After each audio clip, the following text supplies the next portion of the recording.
Hello everybody, this is Khushiram. और guys, हम positive case को पढ़ रहे थे, मतलब जेनेटिक केस को पढ़ रहे थे। क्या एपॉस्ट्रोफी एस का यूज़ हमने देखा था, positive form of nouns with time. आज हम पढ़ने वाले हैं।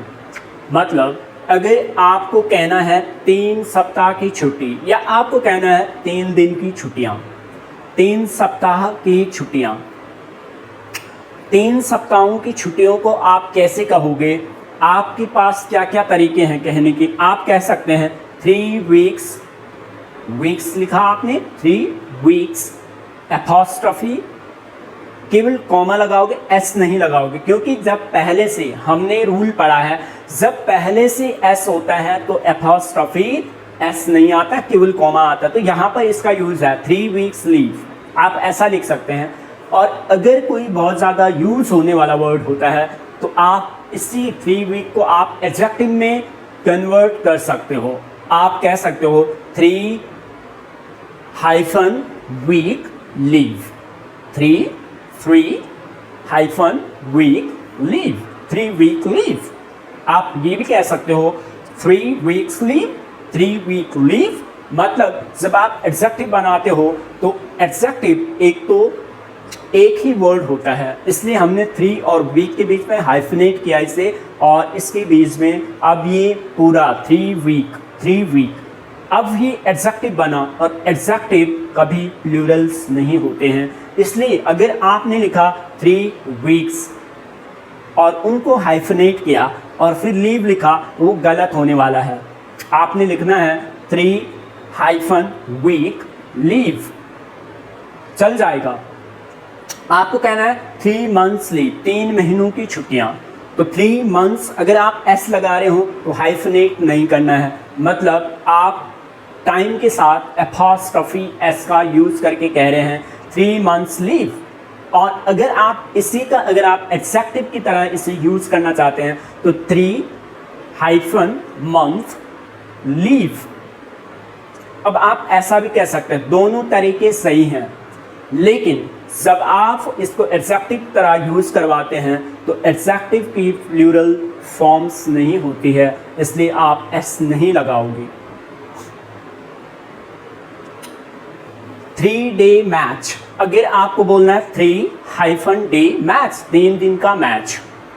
अगर आप इसे कहते हैं 3 डेज मैच, तो तभी ये सही होता है। 3 लिखा, डेज लिखा, कॉमा लगाया और मैच लगाया, तो आपने क्या लिखा 3 डेज मैच, चल जाएगा। 3 वीक्स लीव, चल जाएगा। 3 मंथ्स लीव, चल जाएगा। मतलब क्या हुआ, जब आप एस लगा रहे हो और उसके बाद कॉमा आएगा फिर मैच आएगा। लेकिन जब आप क्या कर रहे हैं, इसको 3 नाउन को एक साथ लगाते हैं। जब भी 3 नाउन, 3 तो पहले से एडजेक्टिव है, लेकिन दूसरा नाउन, 2 नाउन या 2 से ज़्यादा नाउन सब गाइस एक साथ आते हैं, तो पहले वाला नाउन एडजेक्टिव का काम करता है। मतलब यहाँ पे 3 डे क्या है, एडजेक्टिव है मैच का, और 3 डेज क्या है, 3 डेज मैच, मतलब 3 दिनों का मैच हो रहा है। तो अगर आपको इसके साथ पोजीशन को दिखाना है 3 दिन का मैच, मतलब 3 डेज, अब आप एपॉस्ट्रोफी का यूज़ करते हैं। अगर आप लिख रहे हो 3 डेज मैच, तो ये गलत होने वाला है। आप एस लगाइए, 3 के साथ डेज आएगा फिर मैच आएगा। 3 डेज, पहले DAY और एपॉस्ट्रोफी एस मैच, ये गलत होने वाला है।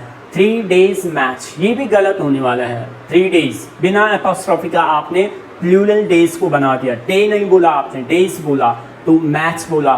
3 डेज मैच, 3 डेज मैच, ये गलत होने वाला है। अगला आपने जब बोला 3 मंथ लीव, ये सही है। 3 मंथ्स लीव, ये भी गलत है। 2 ईयर, अगर आपको बोलना है 2 साल की गारंटी, मतलब गारंटी अगर आप बोलोगे तो आपको बोलना होगा 2 ईयर गारंटी, तो 2 ईयर गारंटी ऐसा बोलना होगा। 2 ईयर्स गारंटी गलत होने वाला है। 2 ईयर्स गारंटी, ये भी गलत होने वाला है। अगर आप 2 बोल रहे हो, ईयर्स बोल रहे हो, तो आपको हाइफनेट करना होगा, फिर गारंटी लिखना होगा।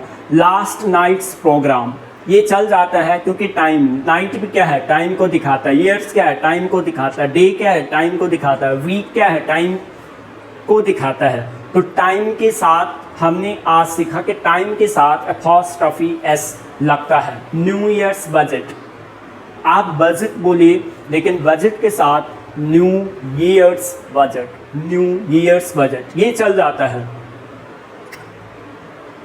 मतलब एक साल की बात हो रही है, वहाँ पे प्लूरल की बात नहीं होती है।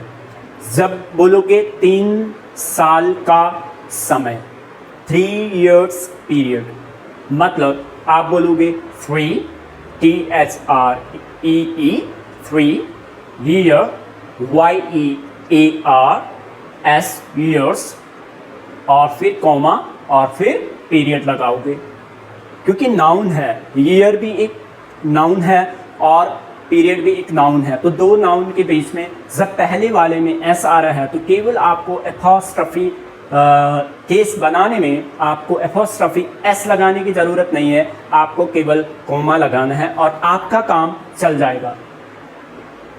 यदि 3 नाउन्स एक साथ आते हैं, हमने रूल सीखा, यदि 3 नाउन या 2 नाउन एक साथ आते हैं, जो प्रीसीडिंग नाउन होता है वो एडजेक्टिव का काम करता है। अगर 3 साथ में आते हैं तो रूल होता है कि पहले के दो नाउन्स के बीच में हाइफन लगाना होता है एडजेक्टिव का, और वो फिर एडजेक्टिव का काम करता है। जैसे 25 रुपीज़ गलत हो जाएगा, 20-5 रुपीज़। तो अगर आप कह रहे हैं 25 रुपीज़ तो 25 रुपीज़, 20-5 रुपीज़ आप कहिए $25। अगर आप कह रहे हैं तो ये गलत है, कह रहे हैं तो सही है, कहने में नहीं है, लेकिन लिखने में, राइटिंग में आपको क्या करना होगा, 20 TWENTY 25 FIVE